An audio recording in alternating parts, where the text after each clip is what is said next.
Good evening. This is Tabby Cat. Excuse me. This is Tabby Cat Meow with the Prime Outcast Collective. Warning, what I'm about to show you is considered a spoiler, so once you've reached the section after Sister's Naberus Treats menu, you may want to stop the video. Every October we celebrate Naberus with spooky treats from Sister. There is a special story Grandmother will tell you if you purchase the Whispering Naberus Mobile for 100 Mother tokens during this event. Take it to your orbiter or your dojo, and be ready, it's quite a yarn. Would you like to hear a story for Naberus? One that I told my grandchildren when they were small. Very well. Long ago, in the Orokin days, a golden people lived in spoiled luxury. If a body wore out, why, they would take a new one as easily as plucking a maprico. Such was the mystery of the Kuva. So, what became of death and disease? Oh, they were abundant, but not for the Orokin. They were above petty death. Such was their contempt that they decreed a special day on which to make fun of it. On Naberus, the night of memory, the shining people laughed at death. They dressed in costumes that recalled the old days of mortality. Skulls grinned, hallways guttered with demon lights. For one night, beauty was banished. Rot and monstrosity held sway.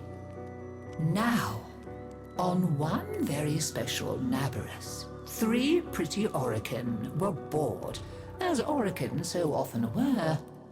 Naberus no longer holds its magic for me, sighed one. Masks and costumes are for children, grumbled another. Why follow the crowd, mused the third. Are we not the very elite of the elite? Ha ha! Up, my Kissingtons, my luscious loves. Send for blue Kuva and hot lights. I have a sport that will mend all. And in the corridor, behind a curtain, a solitary silent girl heard them and said nothing. Then the 3 were very wicked. For what do you think they did? Down into the streets they went, and they caught 3 poor ostrins and bore them back to their gilded halls. One they peeled like a fruit and decked out with glassy splinters, and his naked jaws went chitter-chatter-snap. And it echoed all around. Scarlet footprints he left. Another's limbs they twisted and wrenched his neck, and made a bundle of him until he scuttled upsy-downsy like a horrid crab, with his sockets all empty and his stretched-out nose snuffling. The third they pulled thin in hand and foot. She walked spindly-wise on long tiptoes like a spider, and her entrails hung delicately down. She whispered, split-tongued and hissing as she went. Fine costumes we've made, chortled the 3 Orokin. Let us now try them on and visit our friends. What shrieking there will be! Oh, our names will live forever in the court for such a prank as this.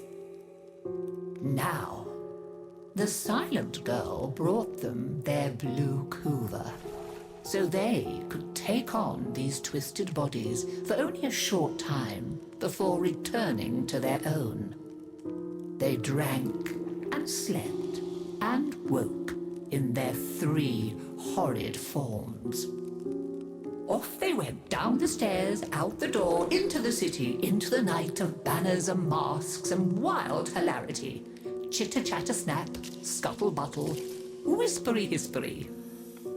As you can imagine, there were many screams and laughs. Such cleverness, such wit. But in a high room of the tower, the silent girl looked at the faces of the 3 sleeping Orokin.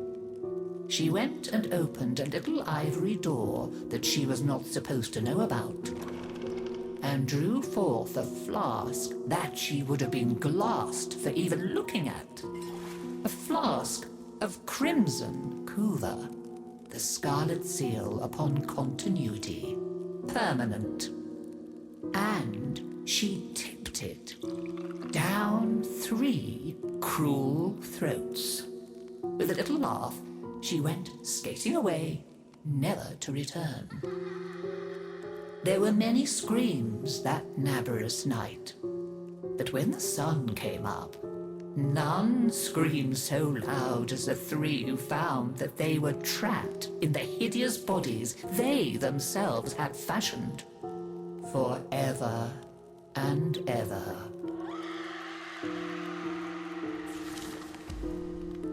So, listen carefully, Tenno, and beware, for you may hear them coming tonight. Whispery-hispery on long stalking bones, scuttle-buttle with his eyes all empty, and skinless, dripping-handed, chitter-chatter-snap. Happy Naberus!